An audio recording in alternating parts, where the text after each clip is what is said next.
Quero convidar você, em primeiro lugar, a abrir seu coração a Deus, mas também abrir a sua Bíblia no Evangelho de Mateus, no capítulo 3, e nós vamos ler os versos 16 e 17.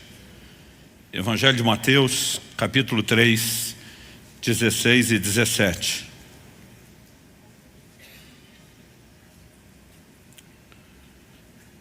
Eu vou ler na Nova Almeida Atualizada. Esse texto vai ser nosso ponto de partida e também o trilho no qual a gente vai se organizar em termos de pensamento, de linha de raciocínio. E antes disso, eu gostaria de orar com você. Pai, pedimos graça e favor do alto, clamamos a orientação, a direção do Teu Espírito Santo.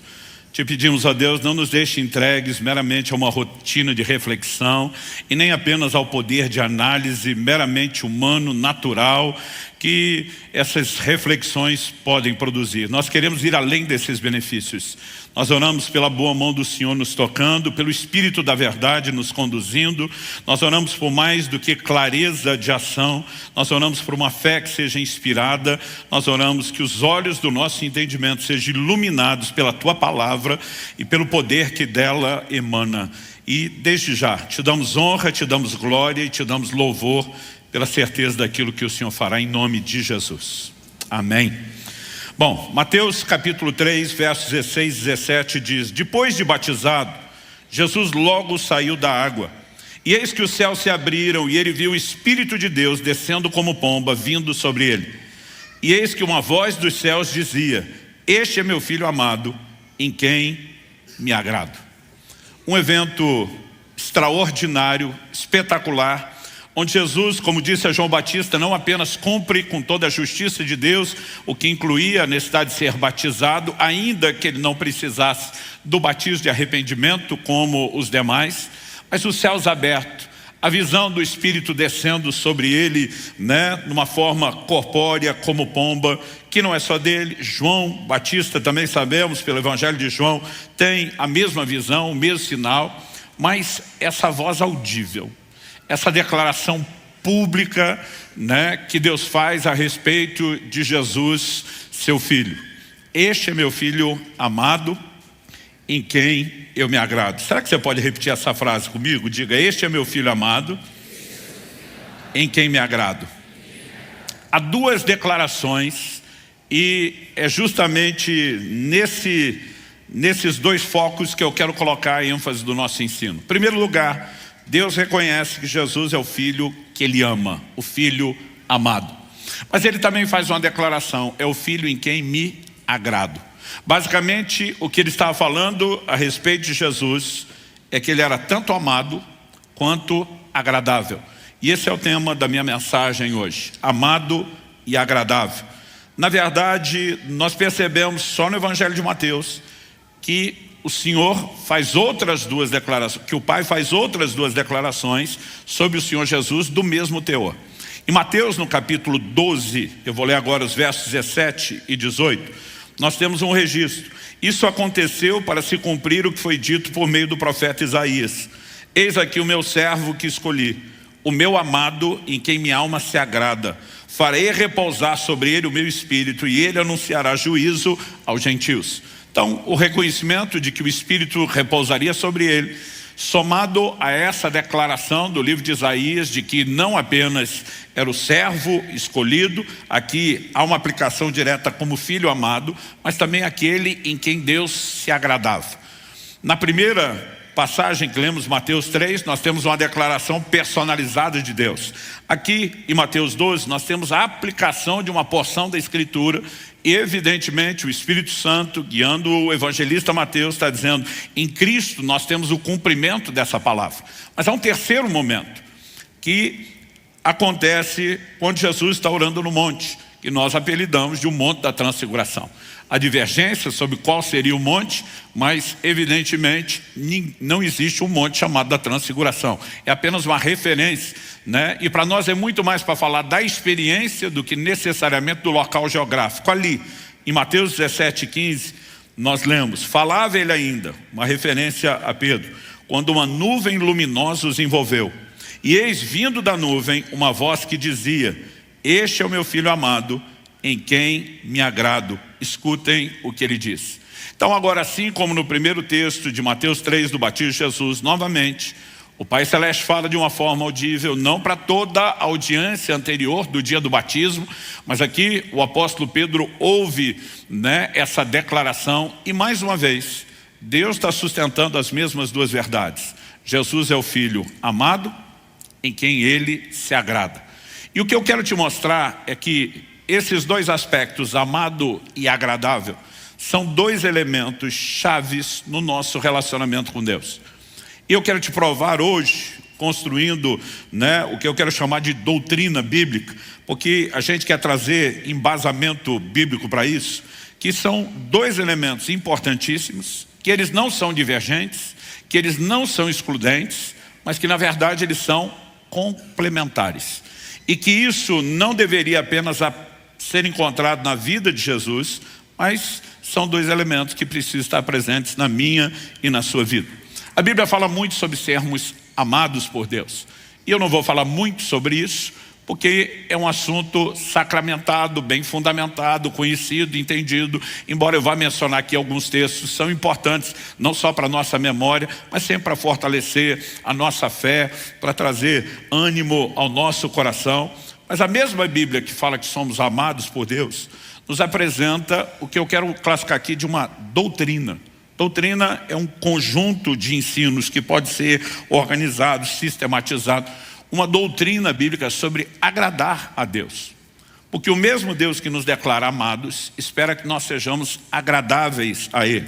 Então, Paulo em 1 Tessalonicenses, no capítulo 4 e no verso 1, ele diz: finalmente, irmãos, pedimos a vocês e os exortamos no Senhor Jesus que, assim como aprenderam de nós, ou seja, Paulo já tinha pregado e ensinado essas coisas quando esteve com esses irmãos de Tessalônica. Assim como aprenderam de nós a maneira como devem viver e agradar a Deus, e efetivamente o estão fazendo, vocês continuem progredindo cada vez mais. Então, a primeira coisa que Paulo fala para os irmãos de Tessalônica: vocês aprenderam de nós sobre uma maneira de viver e agradar a Deus. Existe um padrão comportamental envolvendo a vida cristã. O que é óbvio, dispensa qualquer necessidade de debate quando você vê todo o volume de orientações, não só dos evangelhos, mas principalmente das epístolas, sobre o comportamento do cristão em todas as áreas. A ênfase bíblica do comportamento do cristão não tem a ver com mérito. Nenhum de nós é salvo por merecimento. Somos salvos pela graça, experimentamos isso por meio da fé. E ao que eu e você precisamos de fato entender e compreender é que mesmo que o comportamento não tenha nada a ver com merecer, ele é parte daquilo que se espera de nós. Isso é indiscutível na doutrina bíblica. Estou dizendo isso porque cada vez mais eu vejo uma doutrina que tem se propagado no Brasil e no mundo, que ela relativiza todo o restante da Bíblia em nome de uma verdade da Bíblia que nem está sendo defendida de forma correta, está sendo distorcida, que é a graça. Então, de vez em quando eu vejo gente falando assim para mim: cara, não entendo você querer viver esse lugar de dedicação a Deus, quando, na verdade, se você entender a graça, você não precisa disso. Eu olho e falo: como é que é? Outro dia um falou assim para mim: cara, eu não entendo essa sua pegada de jejum, de devoção em Deus, parece que você quer merecer algo. Eu falei: não tem nada a ver com eu tentar merecer. Eu sou alvo do amor incondicional de Deus. Tem a ver com o que Ele merece. O que nós não podemos confundir é que, embora esforço não nos torne merecedores de nada, achar que Deus não merece resposta de tudo aquilo que Ele tem feito por mim e por você. E eu quero te mostrar ao longo da mensagem que essas coisas precisam ser distinguidas. O fato dele olhar para Jesus e dizer: eu amo você, não significa que ele não queira se agradar naqueles que ele ama. E o que eu quero te mostrar é que tem gente amada por Deus que não está agradando a Deus. Uma coisa não deveria excluir a outra.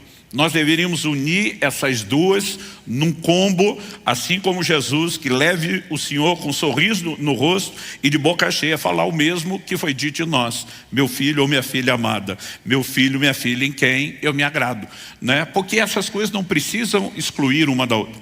Outro dia uma pessoa falou para mim, não, você só está preocupado com dedicação, porque você ainda não teve a revelação do amor incondicional de Deus. Eu falei, então me compartilhe sua revelação, me ajude a crescer. Ele falou, o dia que você entendeu o amor incondicional, não precisa preocupar com o que você faz. Eu falei, me ajude, explica. Ele falou assim, nada que você fizer de bom vai fazer Deus te amar mais. E nada que você fizer de ruim vai fazer Deus te amar menos. Eu falei, essa é a grande revelação que você teve? Eu falei, isso eu expliquei para o meu filho quando ele tinha 11 anos de idade. E nem estava falando de Deus, estava falando de mim como pai. Meu filho chega da escola, toda a linguagem corporal mostra que ele está com medo de conversar comigo. Ele baixa o olhar, não consegue me encarar, as pernas estão tremendo, né, que nem vara verde. Naquela época do bimestre, que os alunos têm que trazer para os pais o boletim escolar. Eu nem precisei de revelação. A linguagem corporal toda dizia. Quando eu vi toda a dificuldade, eu falei, por acaso você tem na sua mochila um boletim com nota vermelha? Ele ficou apavorado, porque era a primeira vez que isso tinha acontecido. E o culpado, basicamente, eu estava acreditando que era eu mesmo. Porque eu lembro que era começo de março, mal tinham voltado às aulas depois do carnaval. Falei para a Kelly, eu quero levar a família toda a viajar comigo uma semana. Meu ritmo está muito intenso, eu preciso desse tempo. Ela falou, vai prejudicar o Israel, as aulas já voltaram. Kelly, como orientadora pedagógica, sempre levou isso mais a sério do que eu. Falei, olha, eu estou disposto a lidar com qualquer consequência. Essa é uma viagem importante e eu quero que todo mundo vá comigo, né? E nós ficamos uma semana, ele faltou de segunda a sexta na escola, e quando voltou, teve uma prova surpresa em cima do conteúdo que não tinha pego. É lógico, eu sabia que a nota não viria boa, e eu sabia da minha responsabilidade. Mas ele está ali apavorado. Meu filho está com tanto medo que aquela conversa não progride. Eu tive que parar e consolá-lo. Falei, filho, para um pouquinho. Falei, deixa eu te explicar uma coisa, antes da gente discutir o boletim e a nota que está lá. Falei, eu amo você. Ele falou, eu sei, pai. Falei, você sabe, mas não entende. Falei, eu não te amo pelo que você faz, eu não te amo pela sua performance, eu te amo porque você é. Você é meu filho. Eu falei, então preste atenção, nada que você fizer de bom vai fazer eu te amar mais. Nada que você fizer de ruim vai fazer eu te amar menos. Pensa no rostinho que iluminou com o consolo. Aquele desespero foi saindo. Mas ao mesmo tempo que o consolo foi chegando, eu vi uma cara de malandragem entrando. Ele não perguntou, mas estava estampado na testa dele. Era evidente que ele estava pensando, então liberou geral. Porque se nada que eu fizer de bom faz o senhor me amar mais, e nada que eu fizer de ruim faz você me amar menos, por que é que eu vou me preocupar com o comportamento? Falei, agora, antes de você falar essa bobagem que você está pensando agora, preste atenção, se você quer me agradar, a conversa é outra. Você não será menos amado por uma nota menor. Mas se você quer um sorriso no rosto, mais do que seu pai, da sua mãe pedagoga, evidentemente você vai ter que trabalhar. Agora, isso é uma exceção à regra que nós vamos tratar de forma diferente do resto. Por que eu estou dizendo isso? As pessoas estão propagando a mensagem estúpida. Ela não é apenas equivocada, ela é estúpida. De que porque Deus te ama de forma incondicional, você pode tratá-lo como lixo. De onde foi que nós tiramos isso? Que porque somos amados, nós não precisamos honrar a Deus. Qual é o maior mandamento destacado por Jesus na Escritura? Amarás o Senhor teu Deus de todo o teu coração, com toda a tua alma, com todo o teu entendimento. Agora, eu amo Ele de todo o coração, mas não preciso me preocupar em tratá-lo bem. Que amor é esse? Então, ao olhar para a Escritura bíblica, eu percebo que nós precisamos de uma construção clara. E eu quero começar trabalhando em primeiro lugar com vocês aqui, que não podemos confundir ser amado com ser agradável. São duas coisas distintas. Em primeiro lugar, ser amado, como eu disse, doutrina sacramentada. Não precisamos falar muito, mas como eu disse, faz bem para o coração, fortalece a fé. Lembramos, João 3,16, Deus amou o mundo de tal maneira que deu seu Filho. E de tal maneira, você lê assim, amou tanto, tão loucamente, tão absurdo e apaixonadamente, né? Deus amou o mundo de tal maneira que deu seu Filho unigênito, para que todo aquele que nele crê não pereça, mas tenha a vida eterna. Você vai olhando para as Escrituras, me permita citar, só em Romanos, nós temos pelo menos 5 declarações que tinham que deixar eu e você extasiados com o amor de Deus. E por ordem, eu vou seguir a sequência cronológica de aparecimento das frases. Romanos 1,7. A todos os amados de Deus que estão em Roma. Ele está ainda endereçando a carta no início da saudação inicial. A todos os amados de Deus que estão em Roma, chamados para ser santos. Primeiro somos chamados de amados de Deus. Isso é inquestionável. Mas não é porque somos amados por Deus que não somos chamados a responder ao Deus que nos amou e salvou, com crescimento de santidade. Segunda coisa, Romanos, ou declaração 5:8. Mas Deus prova o seu próprio amor para conosco, pelo fato de Cristo ter morrido por nós quando ainda éramos pecadores. Então agora, não só é um amor intenso, absurdo, doido, mas também nós temos um amor incondicional. Ele nos amou quando éramos pecadores. O mesmo capítulo 5, eu não vou ler todos os versículos, diz que Ele nos amou quando ainda éramos seus inimigos. Paulo vai dizer, pode até ser que pelo justo alguém se anime a morrer, mas Ele nos amou quando éramos seus inimigos. Ou seja, o amor de Deus não depende do nosso comportamento. Ele é incondicional. Quantos são gratos a Deus por isso? Em Romanos, no capítulo 8, no verso 32, a Bíblia mostra que Deus já fez o que fez, até onde Ele está disposto a ir. Romanos 8:32, Paulo diz, se Deus não poupou, nem mesmo a seu próprio Filho, antes o entregou por amor de nós, como não nos dará juntamente com Ele todas as coisas? Traduzindo, se Deus deu Jesus, Ele faz qualquer loucura por você, crente. O amor de Deus é imensurável. E é por isso que em Romanos 8:35 Paulo pergunta, quem nos separará do amor de Cristo? Então esse amor é incondicional, esse amor, é absurdo, imensurável, esse amor é infinito, eterno e incessável. E depois de fazer a pergunta, quem nos separará do amor de Cristo, no verso 35, do 37 ao 39 de Romanos 8, Paulo diz, em todas essas coisas, porém, somos mais que vencedores por meio daquele que nos amou.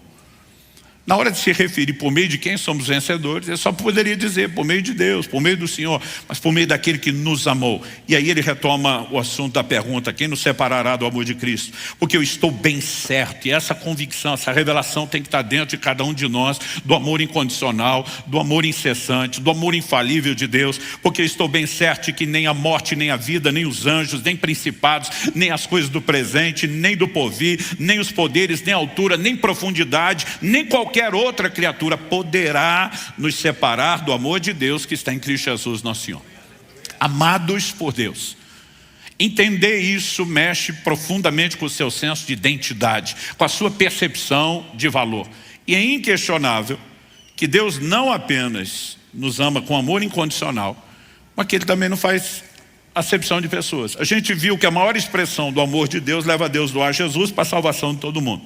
Quem Deus deseja seja salvo. 1 Timóteo 2,4 diz que Deus deseja que todos se salvem e cheguem ao pleno conhecimento da verdade. Então Ele nos ama a todos igualmente.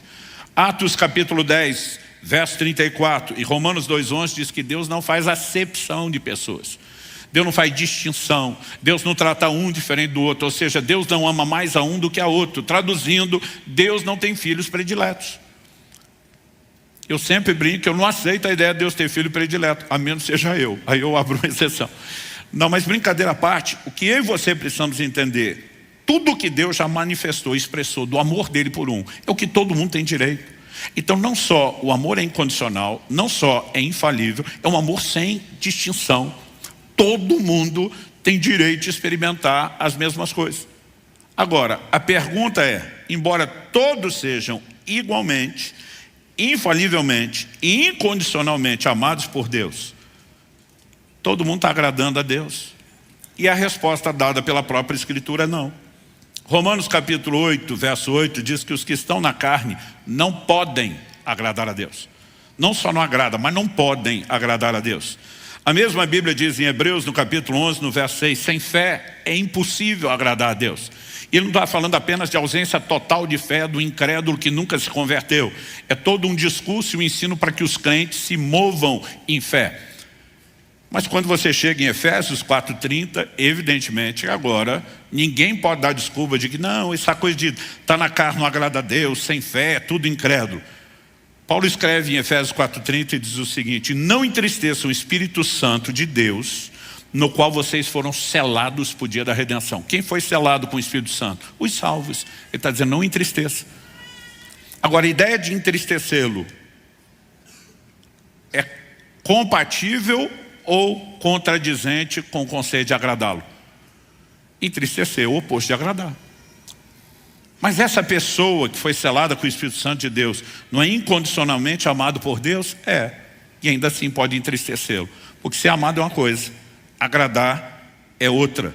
E daqui a pouco nós vamos trabalhar melhor isso. Mas basicamente, tudo que a Bíblia fala sobre agradar diz respeito ao comportamento. E nós, daqui a pouco, vamos deixar ainda mais claro. Esse comportamento não é um esforço para ser amado. Nós já somos amados incondicionalmente. Mas se queremos agradar, toda a ênfase bíblica ela recai no comportamento. Pastor, todo e qualquer comportamento? Não. Apesar de não querer entrar em detalhe, eu preciso mencionar isso. Em 1 Coríntios 8:8, Paulo diz: não é a comida que nos torna agradáveis a Deus, pois nada perderemos se não comemos e nada ganharemos se comemos. Evidentemente ele está discutindo elementos cerimoniais, rituais, de comidas que seriam pecaminosas ou não. E ele falou: ó, isso aqui não vai mudar absolutamente nada. Mas existem comportamentos que nos tornam agradáveis a Deus? Sim, há outros comportamentos que sim. Então me deixa te dar alguns exemplos, sem ser exaustivo. A forma como vivemos a vida familiar. Colossenses 3:20 diz: filhos, em tudo obedeçam a seus pais, pois fazer isso é agradável diante do Senhor. É lógico que é uma obrigação sua. E é lógico que não é negociável. É lógico que nenhum filho pode simplesmente escolher: não vou obedecer a Deus. É desobediência. Mas não se trata apenas de cumprir a obrigação. Quando você se sujeita aos mandamentos do Senhor, você está agradando a Deus, que estabeleceu esses princípios não para te cercear, não para roubar a sua alegria, mas principalmente para te proteger. E Ele está feliz não apenas porque você faz o que Ele quer, mas porque o que Ele quer é bom para você. Você entendeu que Ele é bom, o que Ele quer é bom para você, e você correspondeu com Ele. Isso é agradável diante de Deus. Há outros exemplos que nós podemos aplicar dentro da família. Paulo, escrevendo a Timóteo, diz que as viúvas que tinham filhos ou netos, esses tinham que aprender a recompensar os seus progenitores. Que a igreja só iria cuidar das viúvas que não tinham arrimo de família. Se tem familiar, a Bíblia diz: quem cuida é a família. E Paulo vai dizer: isso é aceitável diante de Deus. A palavra traduzida aceitável, em várias versões, aparece como agradável. Porque quando nos movemos dentro dos princípios divinos na vida familiar, nós vamos agradar a Deus. Mas pastor, só o relacionamento familiar com aquela turma que a gente tem consanguinidade, que ama ou deveria amar? Não. A forma como você relaciona com todo o corpo de Cristo e a família da fé também entra nisso. Romanos 14, de 15 a 18 diz assim: se o seu irmão fica triste por causa do que você come, você já não anda segundo o amor. Não faça perecer por causa daquilo que você come aquele por quem Cristo morreu. Até hoje tem gente que defende certas liberdades, não importa se isso vai atropelar a consciência do mais fraco. E Paulo está exortando isso. Ele diz: não seja, pois, difamado aquilo que vocês consideram bom, porque o reino de Deus não é comida nem bebida, mas justiça, paz e alegria no Espírito Santo. E aquele que desse modo serve a Cristo é agradável a Deus e aprovado pelas pessoas. De que modo serve a Cristo? Respeitando os seus irmãos, respeitando consciências, ainda que sejam mais imaturas, com elementos carnais, com falta de clareza doutrinária, mas escolhendo andar em amor em vez de promover contenda ou escândalo. Ah, pastor, então é a forma como a gente relaciona com a família e com a família da fé? Não, a maneira como a gente relaciona com toda a sociedade, o que vai incluir, inclusive, os não cristãos. 1 de Pedro 2, 19 e 20 diz: porque isso é agradável a Deus, que alguém suporte tristezas, sofrendo injustamente por motivo de sua consciência para com Deus. Pois que glória há se pecando e sendo castigados por isso, vocês suportam com paciência. Se, entretanto, quando praticam o bem, vocês são igualmente afligidos e o suportam com paciência, isso é agradável a Deus. Ele diz: você vai relacionar com pessoas, já pode ter conflito no âmbito familiar, de gente que se respeita e ama. Já pode ter conflito no âmbito da família da fé. Ele diz: o que esperar quando você está relacionando com gente que não caminha nos mesmos valores? E diz: mas mesmo que você apanhe sem merecer, mesmo que te persigam, que você, tendo feito bem, seja difamado, e diz: suporte com paciência. O próprio apóstolo Pedro, nós paramos aqui no verso 20, mas se você continuar lendo, ele evidentemente estabelece um padrão comportamental que é inspirado no quê? No próprio Senhor Jesus. Depois de falar o que ele falou no verso 19 e 20, no 21 ele diz: porque para isso mesmo vocês foram chamados, pois também Cristo sofreu no lugar de vocês, deixando exemplo para que vocês sigam seus passos. Exemplo de sofrimento. Significa que eu e você temos que ir para a cruz morrer do jeito que ele morreu? Não. Aqui outro sofrimento. Qual? 22. Ele não cometeu pecado, nem foi encontrado engano em sua boca. Pois ele, quando insultado, não revidava com insultos. Quando maltratado, não fazia ameaças, mas se entregava àquele que julga retamente. Quando você olha para o padrão bíblico, existe uma forma de relacionar. Inclusive, quando você pode estar sendo injustamente acusado, que você diz: Senhor, o Senhor conhece meu coração, minha conduta. Eu me entrego a você que julga retamente. E eu não vou retribuir o mal com o mal. Eu escolho seguir o exemplo de Jesus. Manter a boquinha fechada, ser crente, manter um sorriso no seu rosto. O texto está dizendo que isso é agradável a Deus. Dá para entender isso? Então, quando você olha para a doutrina bíblica, nós não estamos falando de uma ou duas declarações na Bíblia forçadas. Quando falamos de agradar a Deus, é doutrina bíblica, é assunto que merece atenção. A forma como você se entrega ao serviço do Senhor. Em 2 Timóteo, no capítulo 2, no verso 4, o apóstolo Paulo diz: nenhum soldado em serviço se embaraça com os negócios dessa vida, porque o seu objetivo é agradar aquele que o recrutou. Então, a gente vai viver nesse mundo, não tem como sair desse mundo, não tem como evitar os negócios dessa vida. A gente diz: nossa vida não fica amarrada aqui a ponto de não poder servir a Deus. Por quê? Porque queremos agradá-lo. Toda essa questão de agradar é comportamental. Agora, dito isso, em segundo lugar, eu quero fazer uma pergunta. O que determina o nosso destino, os resultados que eu e você teremos, não é o amor incondicional de Deus. Nós precisamos entender que são as nossas escolhas e a maneira como interagimos ou não com o amor incondicional de Deus. Porque o amor incondicional de Deus nos oferece um destino, mas não o determina. Então vamos lá para João 3,16. Deus amou o mundo de tal maneira que deu o seu Filho unigênito. O que ele está oferecendo? Um destino para nós. Qual? Para que todo aquele que nele crê não pereça, tenha vida eterna. Ele está dizendo: porque amo vocês de forma incondicional, estou oferecendo salvação. Agora, todo mundo é amado incondicionalmente por Deus, sem distinção, porque desejo todos se salvem. Mas todo mundo vai ser salvo? Não. Porque as pessoas não são salvas apenas porque são incondicionalmente amados. O amor incondicional oferece o destino, mas não determina.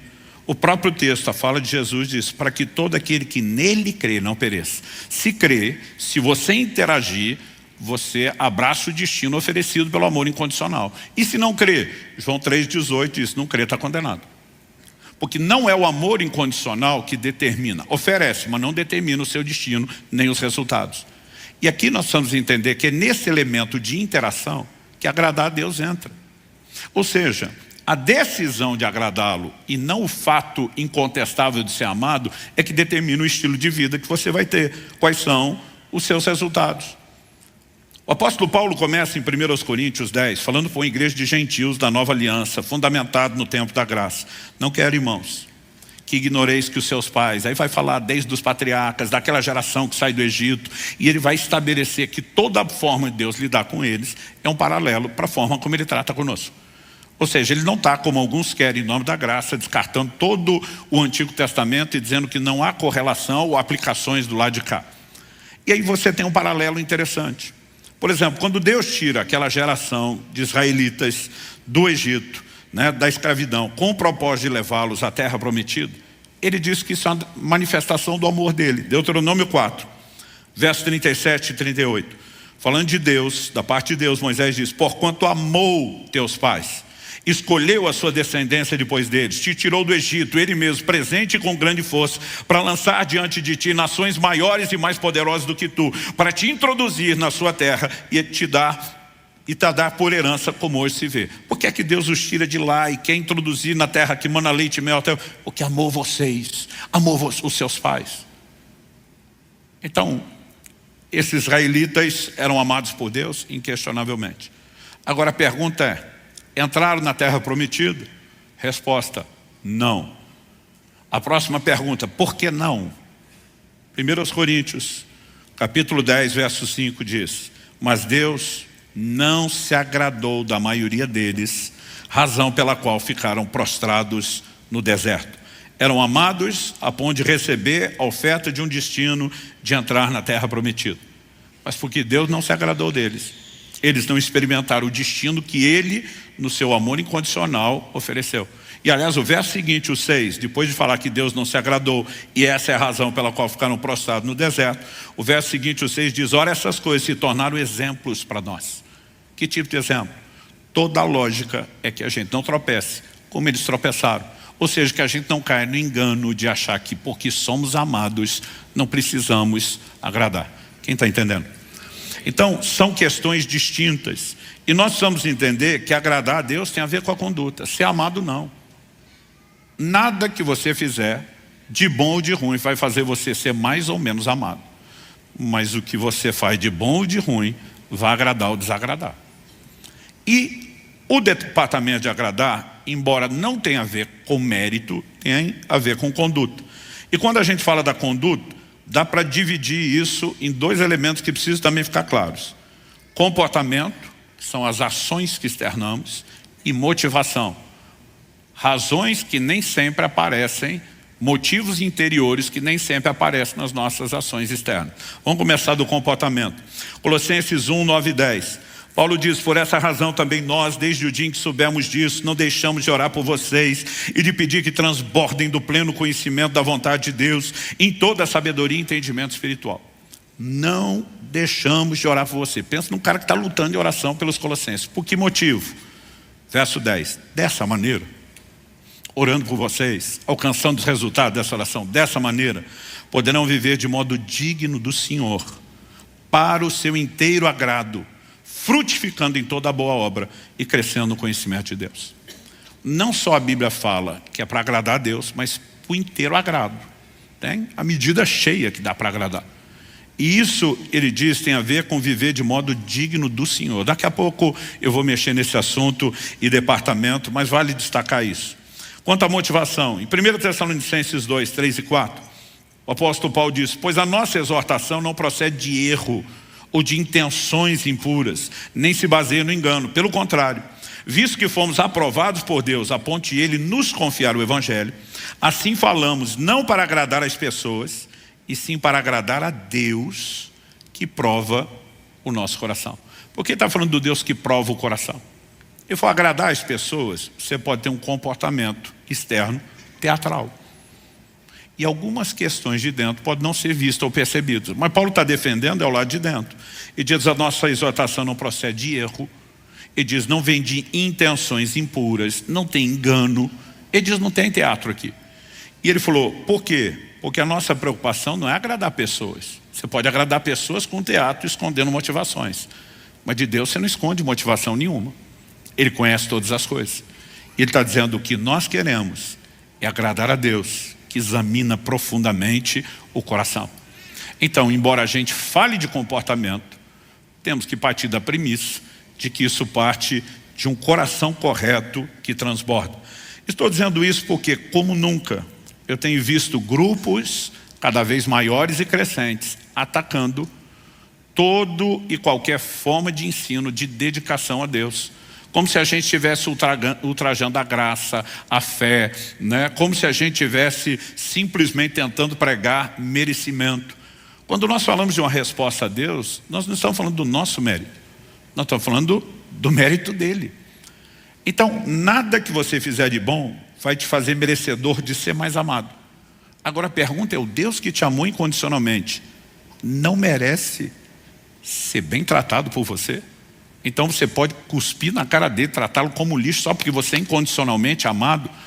Isso, além de ser antibíblico, não faz o menor sentido de qualquer perspectiva, né, de relacionamento. Somos chamados para um relacionamento com Deus. Então só porque Ele nos ama de qualquer forma, nós simplesmente não temos que tratá-lo bem?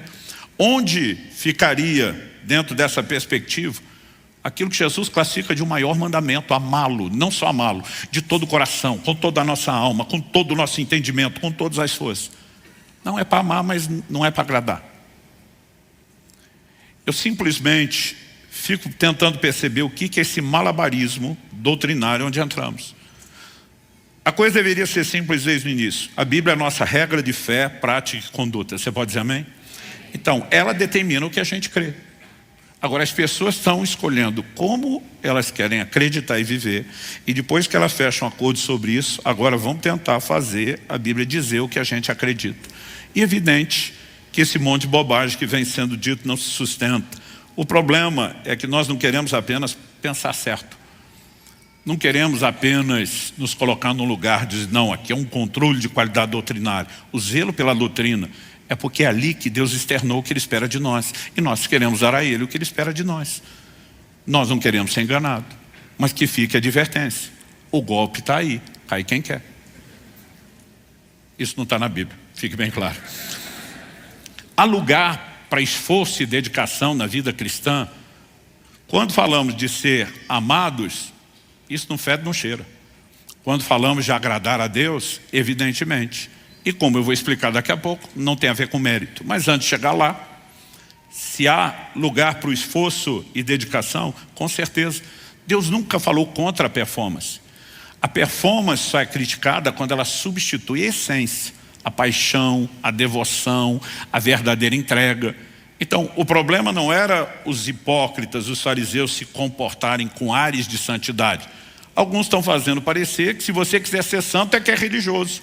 O problema não era a santidade, era ostentar isso por fora como uma substituição da ausência da essência por dentro. Então, por exemplo, no livro do Apocalipse, o Senhor vai elogiar a performance da igreja de Éfeso, principalmente do anjo, o mensageiro da igreja. Conheço as tuas obras, o teu labor, a tua perseverança.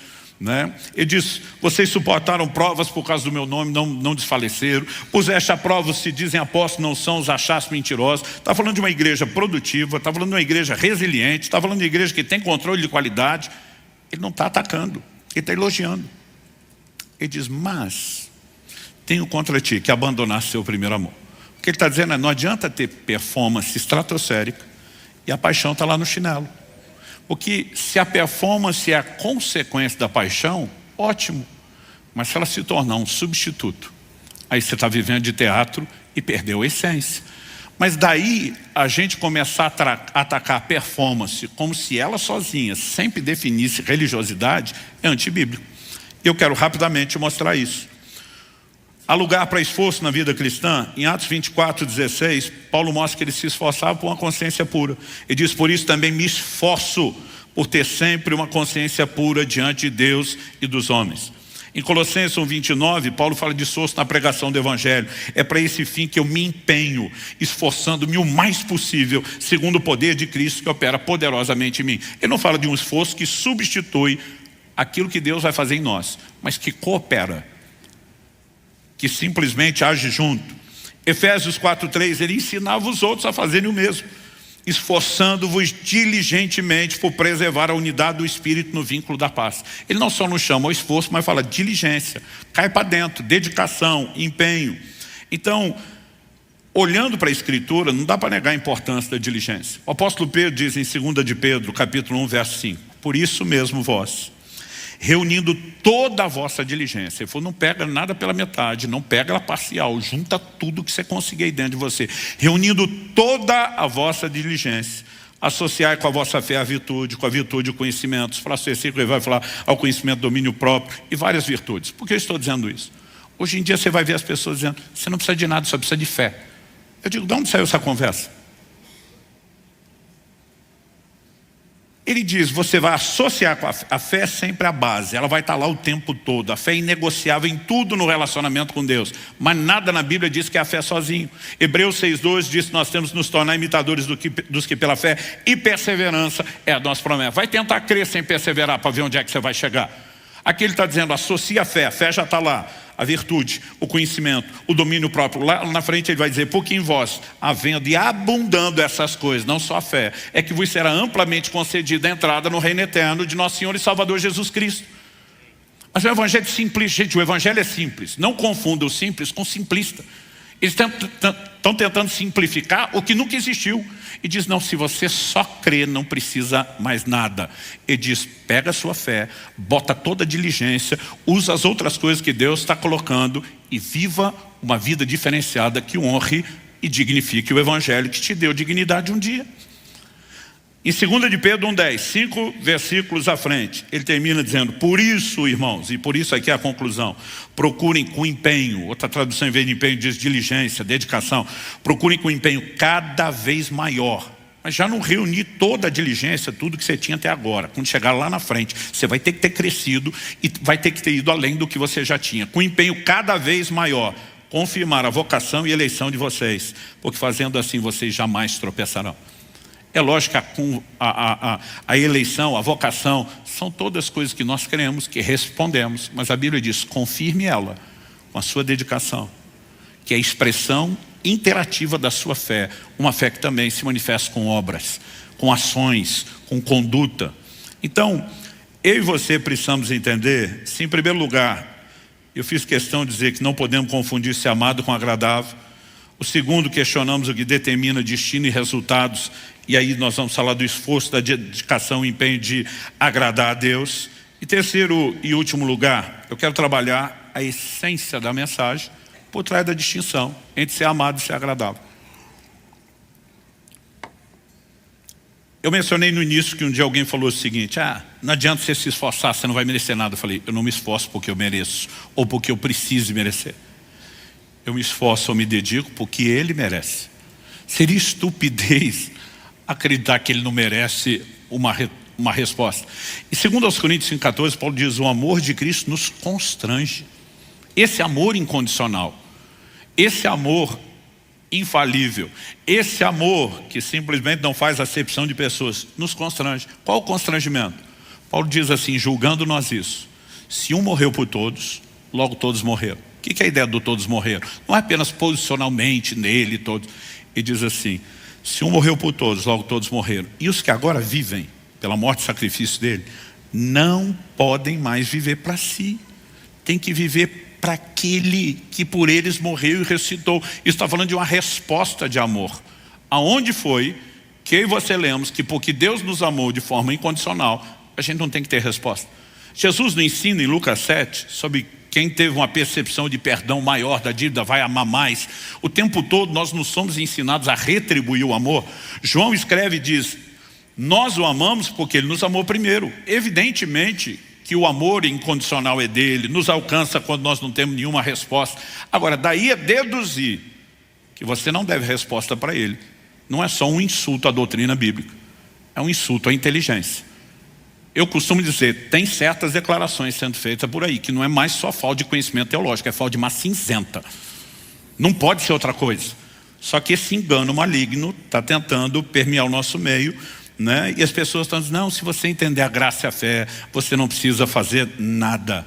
Eu digo, não precisa fazer para ser amado, não precisa fazer para ter mérito, mas não deve honrar aquele que te honrou, você não deve dignificar o evangelho que te dignificou quando você não tinha nenhuma. Isso é contradição bíblica. Ser amado por Deus fala da importância que nós temos aos olhos dele. E o crente que entra nessa revelação, e ela tem que ser crescente, cada vez mais ele vai para um lugar onde nada vai alterá-lo. Davi chega ao ponto de dizer no Salmo 27:10, ainda que meu pai e minha mãe me desamparem, o Senhor me acolherá. Sabe que pai e mãe são os últimos a desistir, gente. Mas está dizendo, se chegar nesse nível, não vou avaliar minha identidade, quem eu sou, meu senso de importância, pela maneira como me trataram.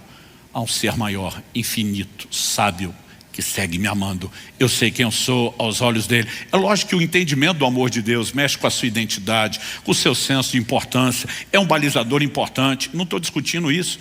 E é um assunto que nós temos que crescer mais. Agora, não é desculpa para simplesmente dizer que a gente não tem que agradar. Qual é a mensagem de agradar? Agradar a Deus fala da importância que Ele tem para nós. Enquanto o amor incondicional é Ele falando da importância que nós temos para Ele, a disposição de retribuir do lado de cá é a gente falando da importância que Ele tem para nós. E se Ele não precisar ser importante no meu e no seu coração, por que amá-lo, e não só amá-lo com amor total, de todo o coração, alma, entendimento e força, seria, como eu mencionei antes, colocado como o maior mandamento.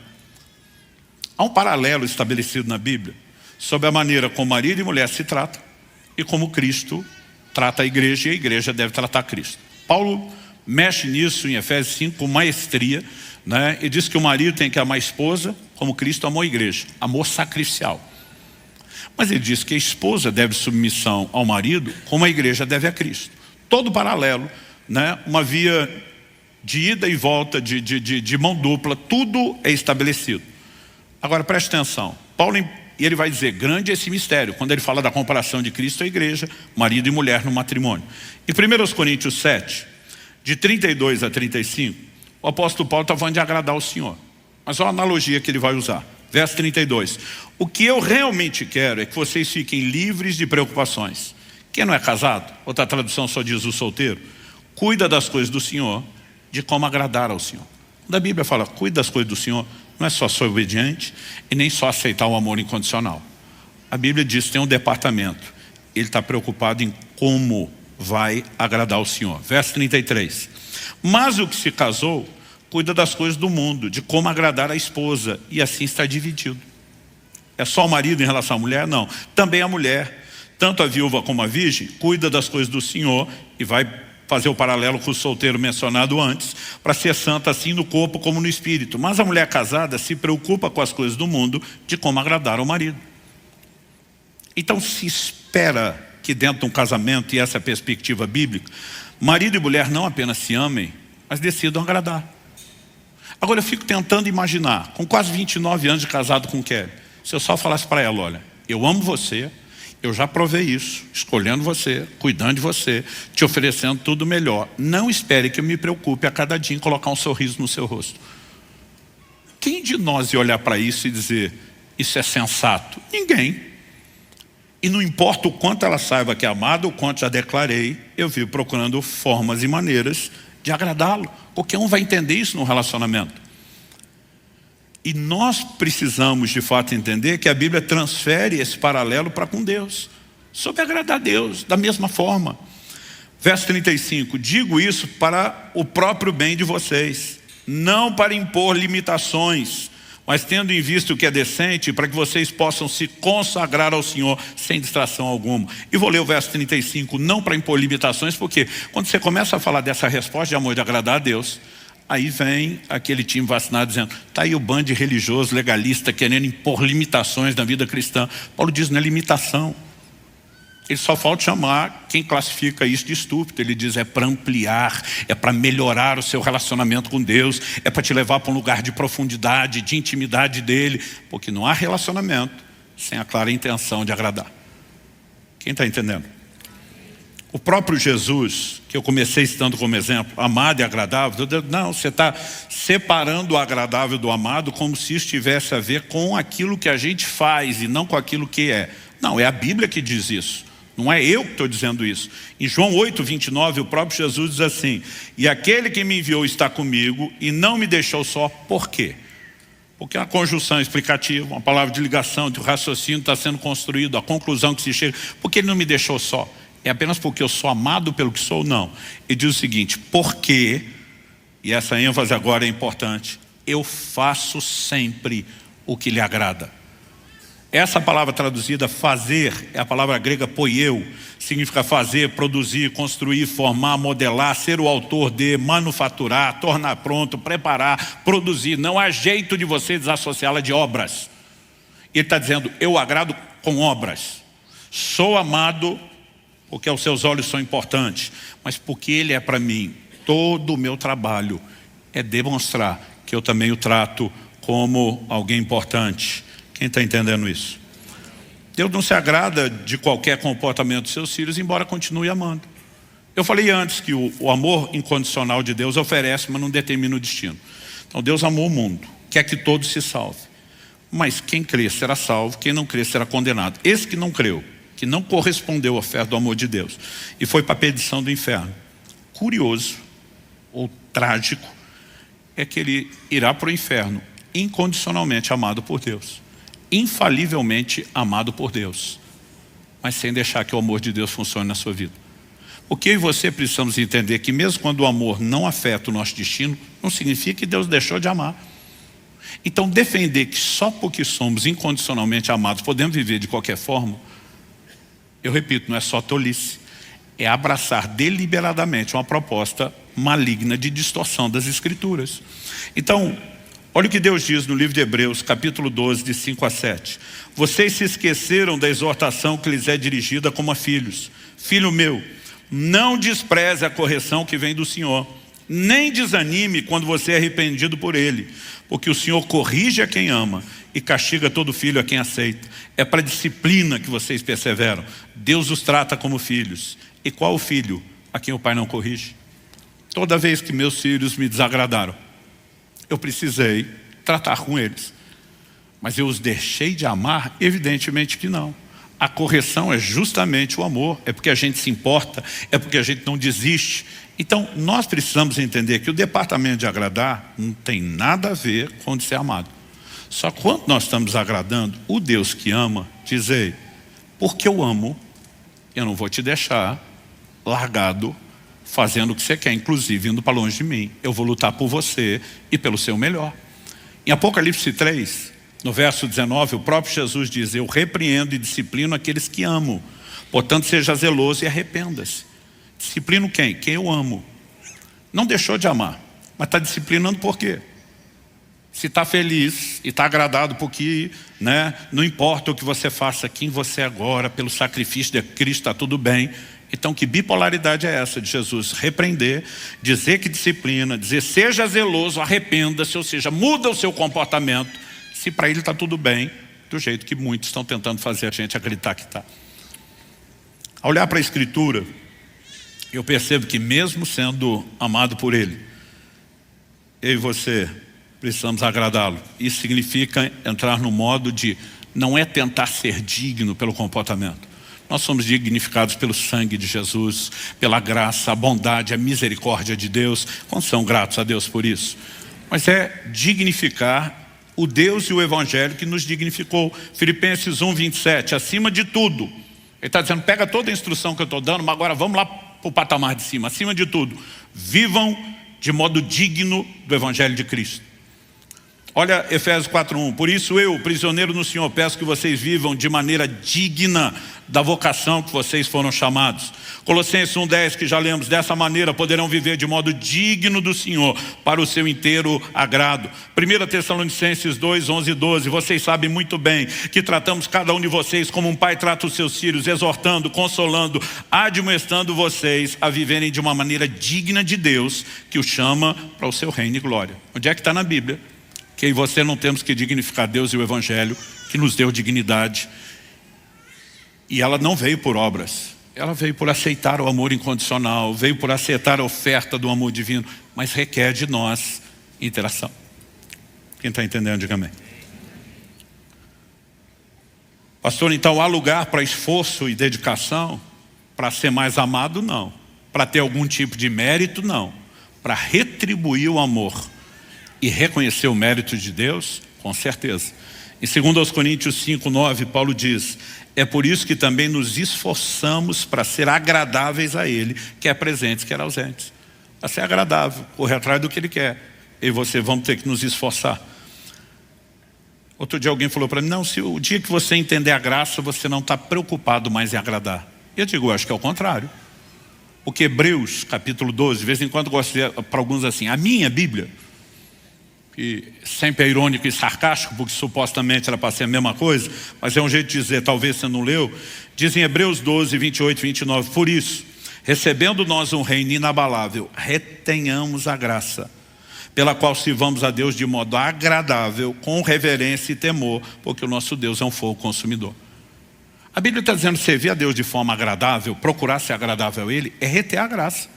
Não querer agradá-lo é que é desperdiçar a graça. Então que conversa é essa que a graça dispensa agradá-lo? Ela nos empodera para agradá-lo. Até porque tudo o que fazemos, embora tenhamos responsabilidade, Deus nunca confina somente ao nosso esforço.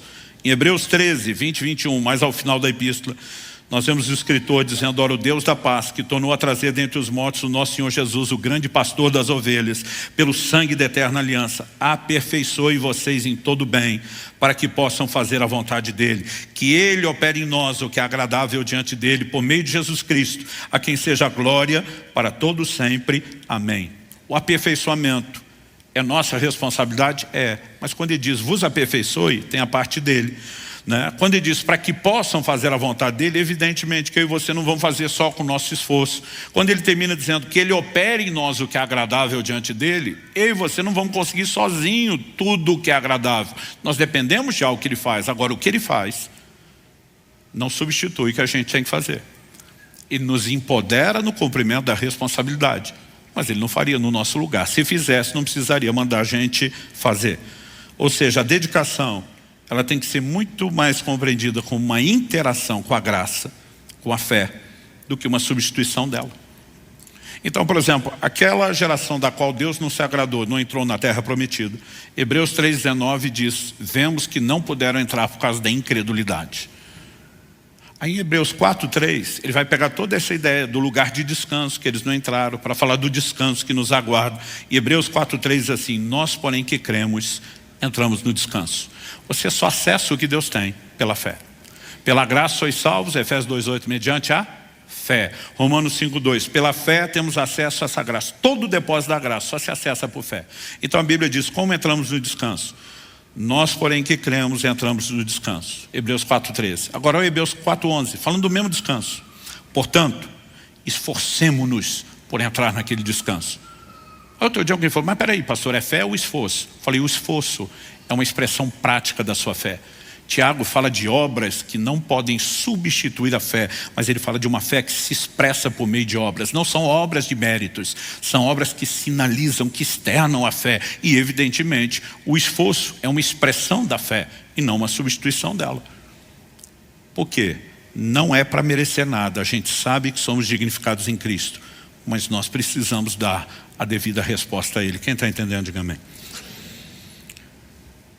Eu queria que você ficasse em pé para parecer que está acabando. Hebreus 6, 11 e 12 nos mostra que a diligência, o empenho, a dedicação, na verdade, nos mantém na fé. Não nos rouba, não concorre. Desejamos, porém, continue cada um de vocês mostrando até o fim a mesma diligência para a plena certeza da esperança, para que não vos torneis indolentes, mas imitadores dos que pela fé e longanimidade herdam as promessas. A diligência tem a ver com a perseverança da fé e não uma substituição da fé. Então eu olho para as Escrituras e eu percebo cada vez com mais clareza, precisamos crescer na revelação de que somos amados, evidentemente. Precisamos entender a resposta ao amor de Deus, que é a decisão de agradá-lo inquestionavelmente. Essas coisas são divergentes ou excludentes? Não, são complementares. Eu não espero que você saia daqui lembrando esse mundaréu de texto bíblico que você ouviu, embora às vezes alguns maduros conseguem absorver um pouquinho mais. Mas para aqueles que querem, às vezes até voltar, pegar depois uma mensagem dessa gravada e dizer, eu vou pontuar, eu vou esclarecer a doutrina, você tem munição. Para aqueles que não, você está alimentando a sua mente, não apenas com mais informação e argumentação, mas mais material para que o Espírito Santo trabalhe. Mas ao sair daqui, o que eu espero que você tenha de forma prática? O entendimento de que Deus quer olhar para mim e para você como olhou para Jesus e dizer, meu filho ou minha filha amado, mas também meu filho ou minha filha em quem me agrado. O amor é incondicional, não depende de como você se comporta, mas a sua decisão de agradá-lo e a sua resposta de amor é quando você diz, nós vamos amá-lo, porque Ele nos amou primeiro. É quando você deixa esse amor te constranger, dizendo, não tem chance de eu não dar uma resposta para Ele. Agora, como eu e você podemos agradar a Deus? Efésios 5,10 diz, tratando de descobrir o que é agradável ao Senhor. Uma outra tradução diz procurando, mas esse procurando é uma procura que fala de exame e busca. Então eu gosto da ideia de tratando de descobrir. Para agradar alguém, você precisa ter sinalizações do que ela gosta, da sua expectativa. Você não agrada alguém apenas fazendo algo que é agradável a você e pode não ser para ela. Os primeiros anos do meu ministério pastoral, acho que eu estava no primeiro ano de casado com a Kelly. Casal de irmãos da igreja que nós pastoreávamos lá no início. No domingo perguntou, pastor, o senhor teria tal dia da semana, noite livre? Falei, curiosamente essa semana eu tenho. Nós queremos fazer uma janta para o senhor e para a Kelly. Vai ser algo assim maravilhoso, inesquecível. Mas pensa, botaram nossa expectativa lá em cima. Eu nem sei se eu comi direito no dia. Eles ficavam ligando, tá lembrando. Olha, vem pronto, vem de estômago vazio. E lá fomos nós. Mas ninguém conversou sobre coisa nenhuma. Quando nós paramos o carro na rua e descemos, Kelly, eu brinco que ela tem superpoderes no olfato. Ela desceu, fechou a porta do carro, por cima do carro, ela olha para mim e disse: estou sentindo o cheiro de dobradinha. Eu falei: não, amor, deve ser algum vizinho. Eu falei: ninguém faria um movimento tão ousado desse sem perguntar. Que ele nunca teve problema com comer coisas diferentes. Por causa do olfato. Pensa numa coisa que ela nunca comeu na vida, é dobradinha. Quando nós entramos pelo portão, a casa era mais para dentro, eu fui aproximando da porta. Eu vi que o cheiro estava aumentando e ela me olhando com cara de apavorado. Mas quando batemos a porta e eles abriram, aquele cheiro saiu, esbofeteou a gente na entrada. Honestamente, eu não tinha problema. Existem formas e formas. Eles escolheram a menor, menos cheirosa, mas aquilo estava muito forte. E a gente na porta, eu falei: gente, correndo o risco de criar um problema sério em casa, porque minha mulher é muito discreta. Eu não sei se ela consegue entrar aqui na casa de vocês hoje o que dizer comer. Que é tipo assim: não faça isso, me deixe tentar, né? E eu falei: ela não suporta o cheiro de dobradinho. Os dois se olham apavorados. Quando eu vi o jeito que eles se olharam, eu falei: me dá notícia que tem outra coisa para comer. Esse era o pastor: não. Eu falei: gente, não tem problema, a gente requenta o que sobrou do almoço. Não, a gente não almoça em casa, a gente almoça no trabalho. A gente pega a janta de ontem. Pastor, a gente mal come em casa. Fomos no mercado hoje só para fazer essa dobradinha para vocês. Não tem praticamente nada. Eu falei: um pedaço de pão velho? Não. Eu falei: vocês fizeram um acompanhamento? Arroz. Eu lembro até hoje da casa toda aberta, ventilador ligado para tentar tirar o cheiro. Kelly chorando enquanto comia o arroz cru. Kelly pedindo perdão para eles pedindo perdão para Kelly. Pensa na situação constrangedora. Quer dizer: gente, eu sei que vocês fizeram o melhor, me perdoe, né? Eles: não, a gente devia ter perguntado. Eu ficava: devia mesmo. Gente, como é que você tenta agradar alguém sem saber o que a pessoa quer? Agora, com Deus não é difícil. Você não tem que surpreendê-lo. O que eu e você precisamos? Olhar para aquilo que ele já sinalizou, esperar de nós. E além de todos os textos bíblicos, 1 João 3,22 diz: aquilo que pedimos dele recebemos, porque guardamos seus mandamentos e fazemos diante dele o que lhe é agradável. Tudo que ele já sinalizou, é só a gente andar nisso. Agora, as sinalizações nos foram dadas pelas escrituras, são genéricas para todo mundo. E todo mundo tem que fazer a mesma coisa. Mas as sinalizações são individuais. Ele pode pedir para mim algo que ele não pediu para você. Então, eu tenho um compromisso com Deus de não ter ganho pessoal com a venda dos meus livros. Tem gente que usa isso para atacar quem tem. Eu falo: não, o trabalhador é digno do seu salário. Deus pediu para mim. Se o outro está ganhando, Deus não pediu nada para ele, não tem nada de errado. Eu termino daqui 2 dias, mais um desses jejuns prolongados que eu estou fazendo a cada semestre. Você não tem que fazer isso. É a minha convicção do nível de resposta que eu tenho que dar para ele. Então, o que Deus diz pela palavra e a percepção dos direcionamentos do Espírito Santo na nossa vida, essas coisas precisam ser respeitadas. E à medida que nós escolhemos andar nelas, nós podemos juntar o combo, a maravilha de ser amado incondicionalmente, com a bênção,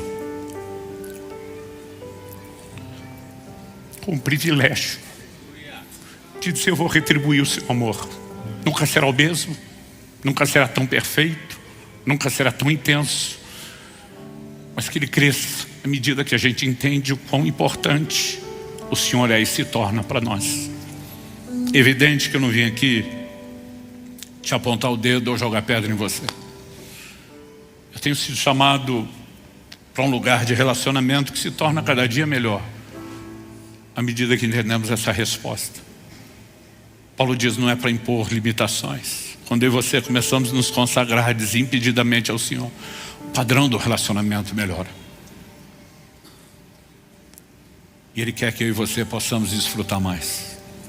Você recebe essa palavra? Pai, nós oramos e pedimos graça e favor do alto. Suplicamos mais uma vez que o Senhor nos permita ter mais do que um mero ritual de ouvir informação e sair daqui apenas confinados à nossa própria capacidade de digeri-la e processá-la. É lógico que não queremos ser irresponsáveis quanto à nossa parte, mas nós te pedimos mais do que isso. Trabalhe em nós pelo Teu Espírito, traga entendimento espiritual, traga aplicação prática da Tua Palavra e ajuda-nos, Senhor, a não nos distrair e nem abortar aquilo que o Senhor começou. Que nenhum de nós te trate como uma torneira a ser fechada, um interruptor de uma lâmpada a ser desligado no final dessa reunião. Nós oramos não apenas por continuidade, nós oramos por progressividade em tudo aquilo que o Senhor tem feito nas nossas vidas. Abençoamos nossos irmãos e irmãs, crendo que o Senhor seguirá aprofundando o que já tem feito na vida de cada um de nós.